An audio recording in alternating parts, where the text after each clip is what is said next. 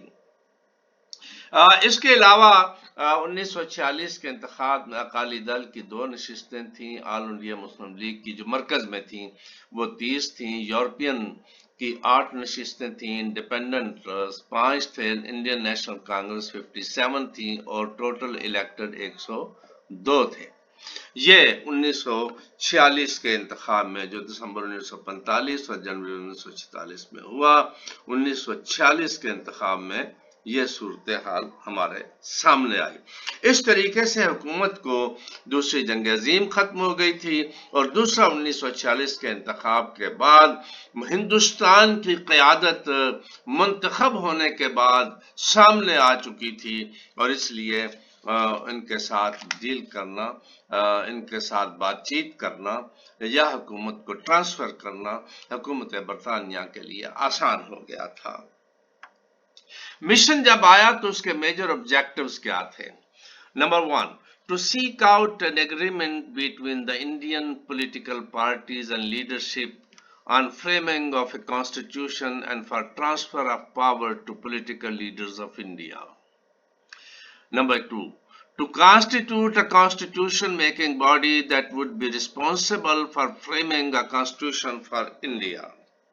Number 3, to establish an executive council with the help and support of major political parties for the interim period. Number 3, independence of India and to preserve India's unity while granting independence. Or India should continue with British as neo-colonial state and remain part of the democratic camp through Commonwealth.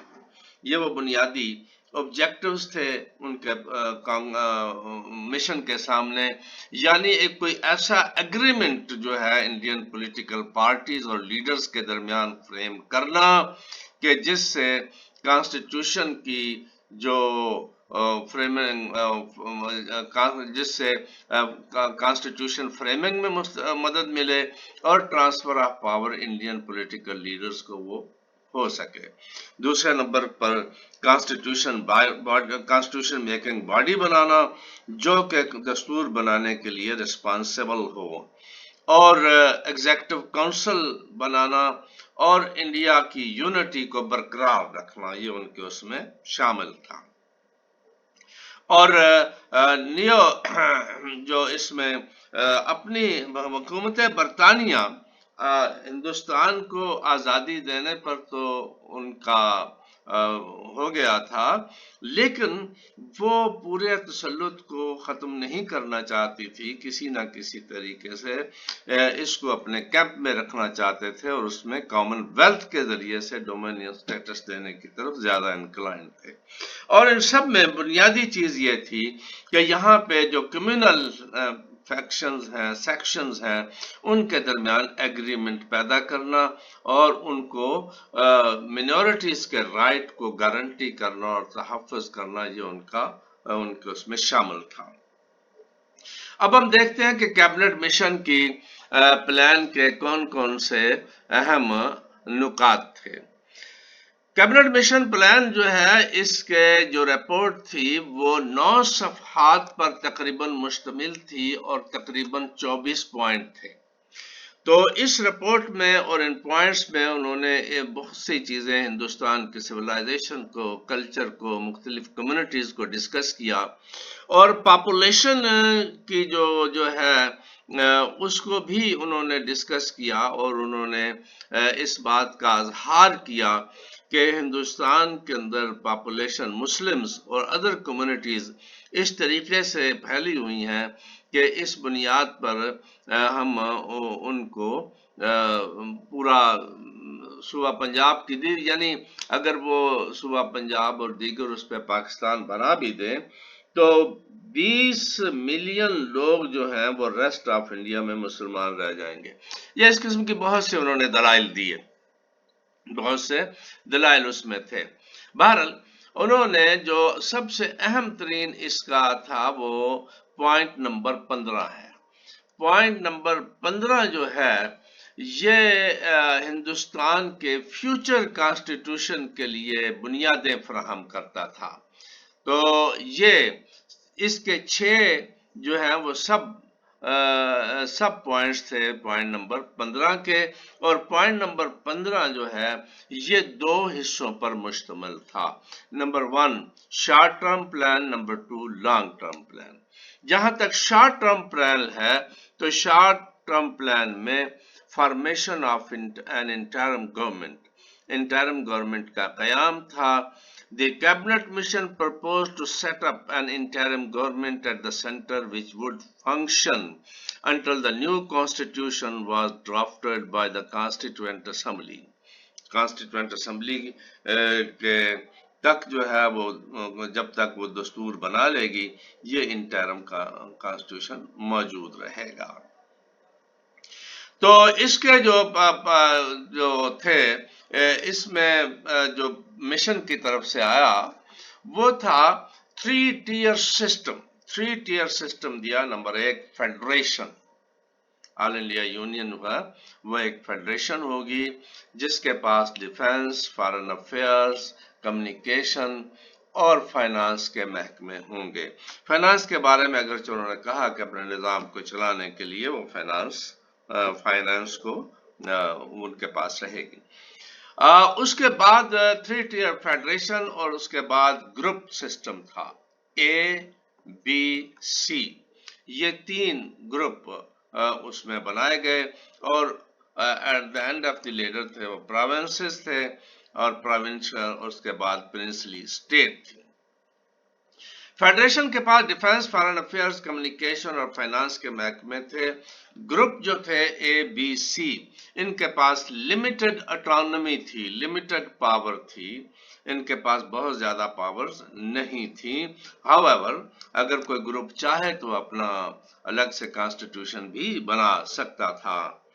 Provinces, all powers including residuary powers were vested in the provinces، وہ صرف provinces کو دی گئیں۔ Princely state جو ہیں وہ اپنے autonomy کو برقرار رکھ سکتی تھیں اور وہ یہ اس میں دیا گیا۔ اب یہ جو 3 ٹیئر سسٹم میں گروپ دیے گئے ان کی تفصیل اس طرح تھی، ان کا گروپوں کا grouping of provinces was based on religious majority پہ یہ بیس کرتے تھے۔ Group A north west India پہ یہ مشتمل تھا۔ یہ آپ نقشہ دیکھ رہے ہیں، اس نقشے میں جو یہ گرین رنگ ہے یہ گروپ اے ہے، اور یہ گروپ بی ہے، یہ لائٹ گرین رنگ، اور یہ جو ریڈ سرخ رنگ ہے یہ گروپ سی ہے، اور جو یہ یلو کلر ہے یہ پرنسلی اسٹیٹ کا رنگ ہے، یہ والا یلو کلر۔ سو اس میں گروپ سی اور group of A B C تھے۔ Group A north west India پر مشتمل تھا۔ اس گروپ میں provinces of Punjab, Sindh, NWFP اور بلوچستان کے علاقے اس میں شامل کیے گئے۔ گروپ بی ایسٹرن انڈیا پر مشتمل تھا۔ اس میں آسام اور بنگال کے صوبے شامل تھے۔ یہ پہلا بھی مسلم اکثریت کا گروپ تھا اور دوسرا بھی مسلم اکثریت کا گروپ تھا۔ گروپ سی جو ہے یہ Bombay, United provinces, Madras, central provinces, Orissa اور بہار پر مشتمل تھا۔ یہ اور پرنسلی اسٹیٹ تھیں، ریاستیں تھیں یہ گروپ۔ آپ یہ دیکھ رہے ہیں نقشے میں تو اس سے بڑا ظاہر ہو رہا ہے کہ جو پرنسلی اسٹیٹس ہیں ان کے پاس بہت زیادہ رقبہ تھا، سیٹلڈ ایریا سے بھی مطلب ہے کہ وہ کافی رقبہ ان کے پاس تھا۔ یہ گروپ انہوں نے دے دیے، group a, group b, group c. Group a جو ہے اس میں جو پنجاب، سندھ، NWFP، بلوچستان، یہ مسلم اکثریت کا تھا صوبہ تھا۔ گروپ بی ایسٹرن انڈیا پہ تھا، آسام اور بنگال کے علاقے، یہ بھی مسلم اکثریت کا علاقہ تھا۔ اور گروپ سی جو ہے یہ ہندو اکثریت کا علاقہ تھا، Bombay, United provinces, Madras, central province اور ایسا اور بہار۔ اور اس میں ہم یہ دیکھتے ہیں کہ اگر یہ جو پروونسز تھے وہ اٹانومی ان کی بہت زیادہ دی گئی تھی، اور یہ جو گروپ تھے اگر ان میں سے کوئی الگ ہونا چاہے تو 10 سال کے بعد وہ الگ ہو سکتا تھا۔ اور اس کے بارے میں یہ بھی یاد رہے کہ اس کو ایز مکمل ہی یا ایکسپٹ کرنا تھا یا ریجیکٹ کرنا تھا، یہ نہیں تھا کہ کچھ کر لیں اور جس طرح مرضی سے موڑ توڑ کے اس پہ کر دیں۔ تو اس کے لیے کانسٹیٹیوئنٹ اسمبلی ریکمینڈ کی گئی جو 389 ممبرز پر مشتمل تھی۔ اس میں پروونشل اسمبلیز کے 292 ممبر تھے اور پرنسلی اسٹیٹ کے لیے 93 ممبرز کی گنجائش رکھی گئی۔ چیف کمشنر پروونسز کے 4 تھے اور اس طرح ٹوٹل نمبر جو ہے 389 تھا۔ یہ کانسٹیٹیوئنٹ اسمبلی جو ہے اس میں پرپوز کی گئی تھی۔ جہاں تک کانسٹیٹیوشنل فریم ورک ہے، اس میں دیکھیں کہ سینٹر اور province Union should have authority over defense, foreign affairs, communication, finance. All other powers and residuary powers should be vested in the province. یہ ہم پہلے بتا چکے ہیں آپ کو۔ Representation in the union should have an executive and legislative council. Executive council بھی ہوگی اور legislature بھی ہوگی، constituted by the representatives from the provinces and princely states. جیسا کہ ہم نے پہلے بتایا، اس کی تقسیم بتا چکے ہیں۔ Protection of minorities، اس کا خاص خیال رکھا گیا۔ The cabinet mission emphasized the need for safeguards to protect the political, cultural and religious rights of minorities, especially Muslims. ان کے حقوق کا خیال اس میں رکھا گیا تھا۔ Constituent Assembly. So there should be a Constituent Assembly to draft a new constitution for India. The Constituent Assembly would have members from both the provinces and princely states. Princely states اور ان سے دونوں سے ممبر ان کے صوبہ جات سے ہوں گے۔ In ratio of 1 nominee 1 million per 1 million، یعنی اس میں پاپولیشن کے اعتبار سے صوبہ جات اور ریاستوں کے ممبر ہوں گے۔ 10 لاکھ کے اوپر ایک نومینی اس میں منتخب آئے گا۔ اب اس کو کس نے ایکسپٹ کیا اور کیسے ایکسپٹ کیا، اس کے اوپر ہم آتے ہیں۔ مسلم لیگ نے 6 جون 1946 کو اس مشن کو ایکسپٹ کر لیا۔ سب سے پہلے مسلم لیگ نے کیا، اور مسلم لیگ نے اس ضمانت پر یہ ایکسپٹ کیا کہ اگر کانگریس جو ہے وہ نہیں اس کو جوائن کرتی، ایکسپٹ کرتی، تو گورنمنٹ کانگریس کے بغیر بھی مسلم لیگ کو حکومت ٹرانسفر کر دے گی۔ لارڈ ویول نے یہ گارنٹی کیا، لیکن کانگریس نے اس کو ایکسپٹ نہیں کیا تھا۔ 26 جون تک ہم آگے آ رہے ہیں تو اور لارڈ ویول اپنے وعدے کے مطابق حکومت مسلم لیگ کو ٹرانسفر نہیں کر سکا۔ اس کی وجوہات جو بھی تھی وہ بہت سی ہیں۔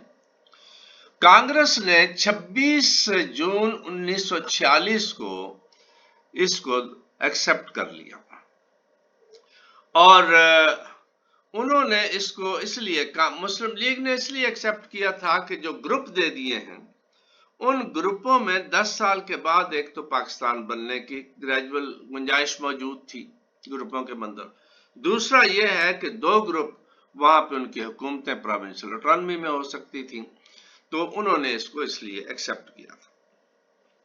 کانگریس نے اس لیے ایکسپٹ کیا کہ مسلم لیگ کا سٹانس جو ہے وہ پاکستان کا تو ختم ہوا نا ڈیمانڈ, تو اس لیے ان کو ریفیوزل ہو گئی ہے, اس لیے 26 جون 1946 کو انہوں نے بھی اس کو ایکسپٹ کر لیا. لیکن کانگریس اور مسلم لیگ کے درمیان ڈفرنس آف اوپینین جو ہے وہ اپنی جگہ پہ انٹرپریٹیشن آف دی پلان کے بارے میں موجود تھا, اور دونوں نے اپنی اپنی وجوہات پہ اس کو ایکسپٹ کیا تھا, اپنی اپنی ریجیکٹ کیا. سکھوں نے اس کو جو ہے اس مشن کو ریجیکٹ کیا, اور انہوں نے کہا جی پروونسز کی جو گروپنگ ہے وہ انہیں ایکسیپٹیبل نہیں ہے. اور ہندو محاسبہ جو تھی انہوں نے بھی اس کو ریجیکٹ کیا, اور انہوں نے کہا جی ان پریکٹیکیبل اور کمپلیکس ہے اور انڈین پولیٹیکل سٹرکچر سے مطابقت نہیں رکھتا, کیونکہ وہ مکمل طور پر ایک اپنا سسٹم ہی چاہ رہے تھے. اب کیبنٹ مشن کے بارے میں 1946 10 جولائی 1946 کو نہرو صاحب نے ایک تقریر فرمائی. So the speech on 10th July 1946 rejected the idea that the provinces would be obliged to join a group and stated that the Congress was neither bound nor committed to the plan. Accept تو کر لیا, لیکن انہوں نے کہا جناب جو صوبے جو ہیں وہ جوائن کریں یا نہ جوائن کریں اس کو, کیونکہ آسام کے بارے میں بڑا مسئلہ تھا, بقیہ جگہ پر بھی.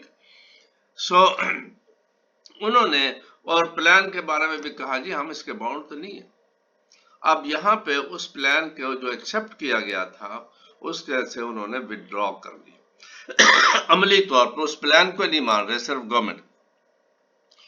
سو consequently Nehru's speech crashed the mission plan and the chance to keep India united. تو نہرو صاحب کی اس تقریر کے بعد ہندوستان کے اکٹھے رہنے کے امکانات ختم ہو گئے, کیونکہ نہرو صاحب نے اس میں گروپ کا اور تارا, he was talking a power politics, وہ بالکل کچھ دینا ہی نہیں چاہتے تھے منارٹیز کو اور بالخصوص مسلمانوں کو. Jinnah, Muhammad Ali Jinnah, interpreted the speech as another instance of treachery by the Congress with Nehru's speech on grouping. The Muslim League withdrew its previous approval of the plan on 29 July 1946. کیونکہ group سے ہی وہ مکر گئے تھے, نہرو اکثریت ان کی تھی, تو اس کے بعد وہ جو مرضی کر سکتے تھے, تو اس لیے قائد اعظم محمد علی جناح نے پرسیو کیا کہ وہ گروپوں کا اور تمام جو ہے وہ چیزیں ختم ہو رہی ہیں, اس لیے انہوں نے وڈرا کیا اور اپنے دوسرے اس کے اوپر جو پاکستان اور پاکستان کے لیے انہوں نے کوشش شروع کر. اب اس کی فیلئر کی وجوہات کیا ہیں؟ اس کی فیلئر کی وجوہات ڈائیورجنٹ پولیٹیکل گولز, مسلم لیگ کے اور کانگریس کے مختلف گول تھے. مسلم لیگ پروونشل اٹانومی کی حامی تھی, جبکہ کانگریس اسٹرانگ سینٹر کی حامی تھی. کمیونل ٹینشنز موجود تھی ہندوز اور مسلمانوں کے درمیان, وہ اس وقت عروج پر پہنچ چکی تھی, اور پاکستان مسلم لیگ جو ہے, مسلمان جو ہے وہ الگ پاکستان کے لیے تحریک کے لیے ایک سگنیفیکنٹ مومنٹم اس وقت موجود تھا. Lack of agreement on constituent assembly, constituent assembly کے اوپر کوئی ایگریمنٹ وہ نہ ہو سکا. پروونشل اٹانومی اور اسٹرانگ سینٹر کی جیسا rejection by the Muslim League led by Muhammad Ali Jinnah rejected the cabinet mission proposal primarily because they felt that the plan didn't adequately safeguard Muslim interest or guarantee a separate state, کیونکہ separate state بھی نہیں تھی. اور سب سے اہم بات trust deficits, کیونکہ کانگریس کے بدلتے ہوئے بیانات اور ہندو لیڈرشپ کی جو پاور پالیٹکس میں گفتگو, اس نے ٹرسٹ ڈیفیسٹ پیدا کیا, مسٹرسٹ پیدا کیا, جس پہ مسلم لیگ اس پہ نہیں آ رہی. Consequently, in July 1946, the Muslim League withdrew its agreement to the plan and announced a general strike hartal on 16th August 1946, terming it Direct Action Day. Direct Action Day. عزیز طلبہ و طالبات، دی 3rd جون plan,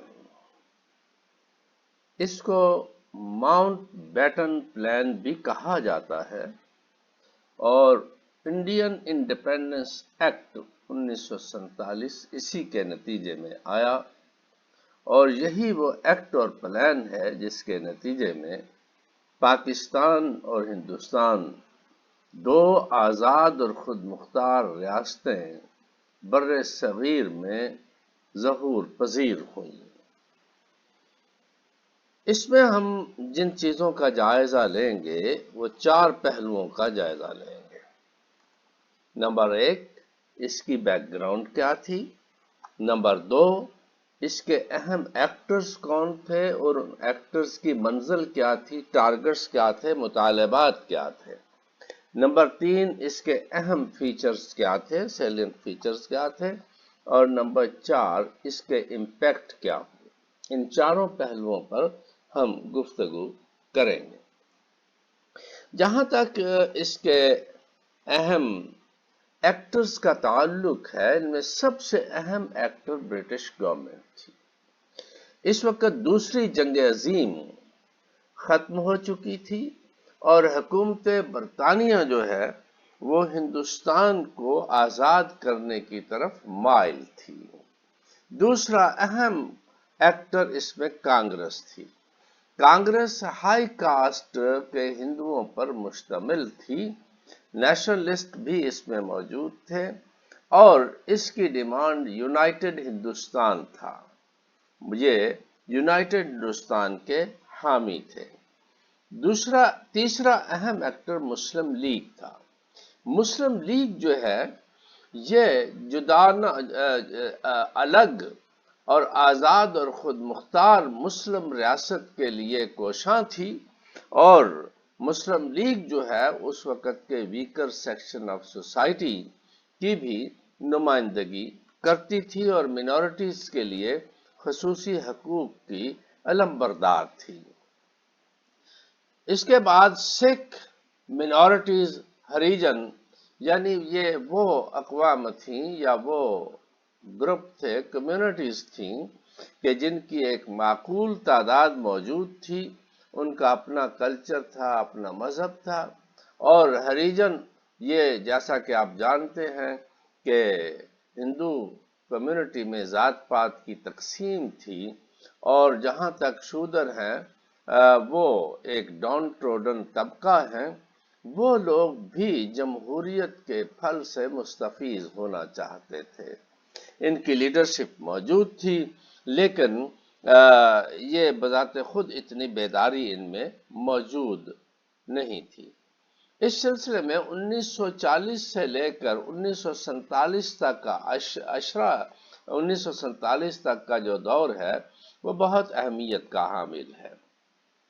اس میں ان مسائل کے حل کے لیے، ان کی ڈیمانڈز کو اکوموڈیٹ کرنے کے لیے کرپس مشن آیا، کیبنٹ مشن آیا، اور اسی دور میں 3rd جون پلان آیا۔ یہ یاد رہے کہ 1946 میں انتخابات عمل میں آئے۔ 1935 کا ایکٹ اس وقت جو تھا وہ نافذ تھا، اور 1946 کے انتخابات میں مسلم لیگ مسلم نشستوں پر جیت گئی، جو اس بات کا اظہار تھا کہ مسلم جو ہیں وہ اپنی الگ ریاست کے قیام کے لیے کوشاں ہیں۔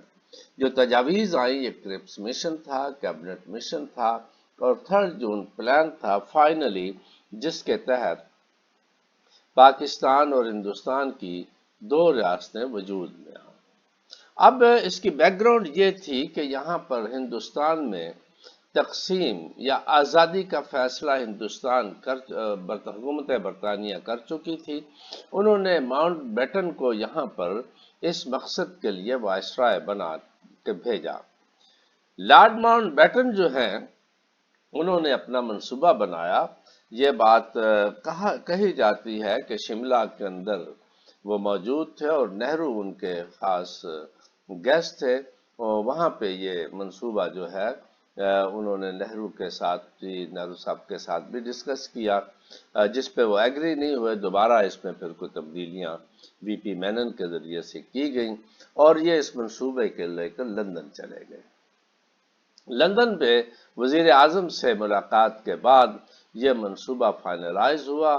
31 مئی کو وہ لندن سے واپس آئے، اور 2 جون کو انہوں نے یہاں پر ایک میٹنگ کال کی، اور جس میں 7 انڈین لیڈرز جو ہیں وہ 2 جون کو وائسرائے لارڈ ماؤنٹ بیٹن کے ساتھ ملے۔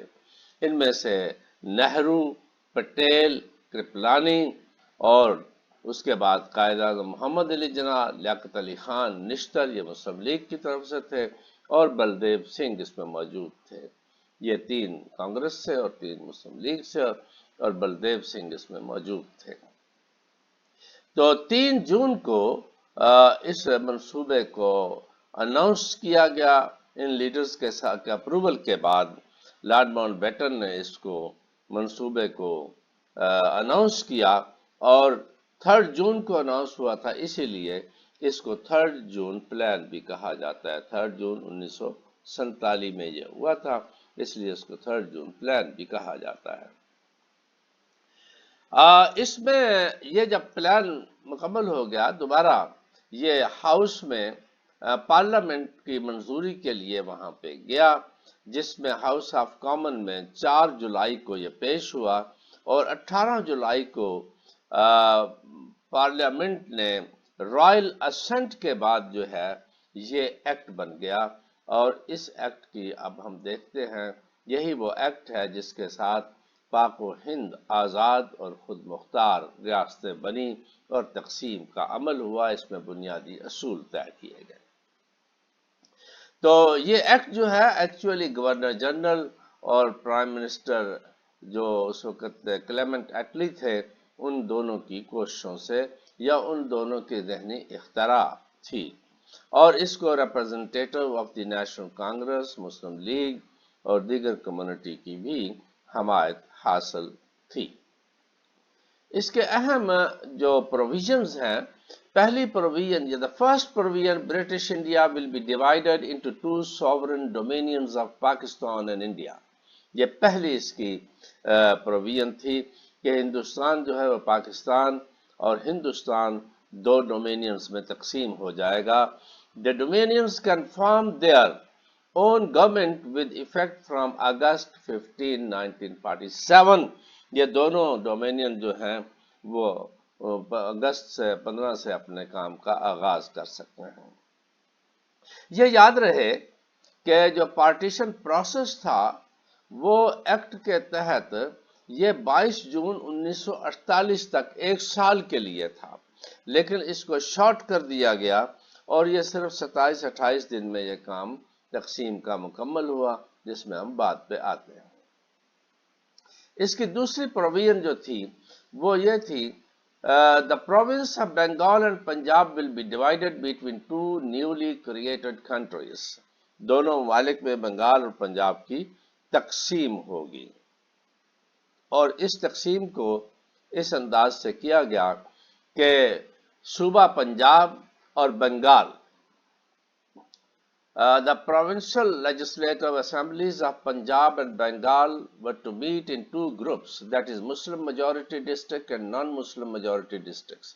If any of the 2 decided in favor of the division of the province, then the Governor General would appoint a boundary commission to demarcate the boundaries of the province on the basis of ascertaining the contiguous majority areas of the Muslim and non-Muslims۔ یعنی دونوں صوبوں کے جو مسلم اکثریت کے members ہیں وہ بھی الگ اکٹھے ہوں گے، اور نان مسلم کے الگ، اور ان میں سے ایک بھی کہتا ہے تو وہ صوبہ جو ہے اس کی تقسیم ہو جائے گی۔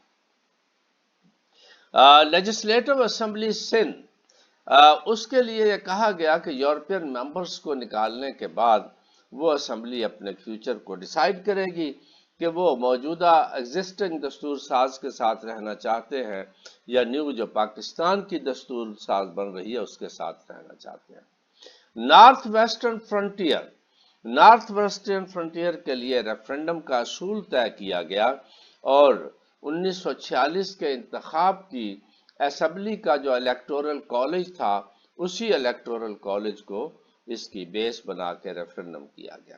بلوچستان کو آپشن جو ہے وہ اس کو بھی اپنا آپشن دینے کے لیے اوپینین کے لیے کہا گیا۔ بنگال اگر جو ہے وہ partition in favour of partition ہوتا ہے تو سلہٹ ڈسٹرکٹ جو ہے اس میں ریفرنڈم ہوگا اور اس صورت میں وہ جس کو چاہے آسام کو یا نئے صوبے کو ایسٹ پروونس کو جوائن کرنا چاہتا ہے تو جائیں۔ اب اس میں آپ یہ دیکھیے کہ پاکستان کے جتنے بھی علاقے تھے اس میں بہت سی شرائط رکھ دی گئیں اور صوبہ جات کو تقسیم کر دیا گیا اور اس تقسیم نے دونوں ممالک کے اندر بہت سے مسائل پیدا کیے۔ تو اس پروویژن کی اہم ترین شکوں میں سے یہ تھا کہ third provision the office of the governor general will be established in newly formed countries۔ Office of the governor general جو ہے وہ بنایا جائے گا لیکن دونوں ریاستوں کو یہ اختیار ہوگا کہ وہ British common wealth of nation سے رہنا چاہتے ہیں تو رہیں یا وہ نہیں رہنا چاہتے نہ رہیں، لیکن گورنر جنرل جو ہے اس کو یہ رسپانسبلٹی دے دی گئی کہ وہ رسپانسبلٹی ہوگی اور وہ کراؤن کا نمائندہ ہوگا۔ اس میں چوتھی پروویژن جو تھی وہ یہ تھی complete legislative authority will be conferred upon the respective constituent assemblies of both the newly emerged countries, یعنی دونوں ظہور پذیر ممالک کی جو دستور ساز اسمبلیاں ہیں ان کے پاس مکمل قانون سازی کا اختیار ہوگا، یہ اس میں کلیئر کر دیا گیا۔ تو اس میں ایک اور اہم چیز جو ہے وہ پرنسلی اسٹیٹس تھیں۔ یہ آپ کو جو سرخ رنگ نظر آ رہا ہے نقشے میں یہ ایک بہت بڑا علاقہ ہے جو ریاستیں تھیں، ان کی تعداد تقریباً 584 کے قریب تھی۔ یہ ریاستیں حکومت برطانیہ کا حصہ نہیں تھیں لیکن ان کے ساتھ ان کا ایک الائنس تھا اور اس الائنس میں انٹرنل اٹانومی تھی، آزادی تھی، خود مختاری تھی، صرف ایکسٹرنل افیئر جو ہیں وہ کراؤن ڈیل کرتا تھا۔ ان ریاستوں کے بارے میں بھی انہوں نے ففتھ پروویژن جو تھی اس کی وہ دی گئی۔ تو British sovereignty would be terminated over the princely states on August 15, 1947 کہ 1915 میں ان کے اوپر جو برٹش حکمرانی ختم ہو جائے گی اور ساتھ ہی یہ کہا گیا کہ یہ ریاستیں جو ہیں ان کے فریڈم کا رائٹ جو ہے وہ ریکگنائز کیا جاتا ہے۔ It further added that the British government recognizes the right and free will of the princely states to either join one of the two new dominions or remain independent if they wish to run their own government، کہ وہ دونوں ریاستوں میں سے کسی ایک کو، پاکستان کو یا ہندوستان کو، وہ اختیار کر سکتی ہیں، آزاد بھی رہ سکتی ہیں، لیکن اس میں ایک چیز رکھی گئی کہ وہ اپنے جو ہے آبادی اور اپنے جو ان کا جغرافیہ ہے، جغرافیہ کنڈیشن ہے، ان دونوں کا خیال رکھیں گے۔ Sixth provision of the Act. The King George VI announced his royal proclamation, which said that no British monarch can be conferred with the title of Emperor of India, with effect from June 22, 1948، یعنی جون 22، 1948 کے بعد کوئی بھی British منارک جو ہے وہ emperor of India کا title اس کو کنفر نہیں ہوگا۔ اس کے بعد یہ بھی اس میں طے کیا گیا ایکٹ میں کہ دونوں جو فورسز ہیں وہ دونوں ممالک کے اندر تقسیم ہوں گی۔ تو اس کے نتیجے میں جیسا کہ ہم بتا چکے ہیں کہ اس میں پنجاب اور بنگال کی تقسیم کا عندیہ دیا گیا تھا تو اس ڈیمارکیشن کے لیے باؤنڈری کمیشن بنایا گیا. باؤنڈری کمیشن ایک کنسلٹیٹو کمیٹی تھی جس کو ہیڈ جو ہے وہ لارڈ ماؤنٹ بیٹن نے یہ کانسٹیٹیوٹ کی. اس کے ہیڈ جو ہیں ریڈ کلف تھے. 4 ممبر جو تھے وہ انڈین نیشنل کانگریس کی طرف سے تھے. 4 ممبر جو ہیں آل انڈیا مسلم لیگ کی طرف سے تھے. تو یہ ایک کنسلٹیٹو باڈی تھی جس میں تمام اختیارات ریڈ کلف کے پاس تھے. یہ صرف مشورہ دے سکتے تھے. اور اس کے نتیجے میں جو ڈیمارکیشن کے بعد پاکستان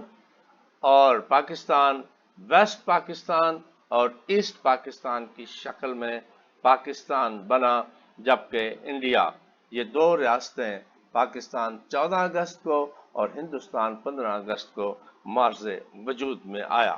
بہرحال یہ جو تقسیم تھی اس کے بعد بہت سے مسائل جو دونوں ممالک میں پیدا ہوئے، بالخصوص ریاستوں کا جو معاملہ ہے وہ صحیح طریقے حل نہ کیا گیا. کشمیر کا مسئلہ آج بھی، حیدرآباد، دکن، جوناگڑھ، کشمیر، یہ مسائل جو ہیں دونوں ممالک کے درمیان جنگ کا باعث بھی بنے اور آج تک حل طلب ہیں، اور کشمیری اپنی آزادی کے لیے جدوجہد کر رہے ہیں. تو ان تمام مسائل کو اگر آپ دیکھنا چاہیں تو ہمارا چینل سبسکرائب کیجئے. پاکستان کے ارلی مسائل جو ہیں ان میں آپ دیکھ سکتے ہیں 1909، 1919 اور 1935 کے ایکٹ، نہرو رپورٹ، قائد اعظم کے 14 نکات. ان تمام تفصیلات کو دیکھنا چاہیے. ڈاکٹر ایاز رانا چینل کو سبسکرائب کیجئے، یا یوٹیوب میں جائیے، ٹائٹل لکھیے ڈاکٹر ایاز رانا لکھیے تو آپ وہاں تک پہنچ جائیں گے. Thank you very much.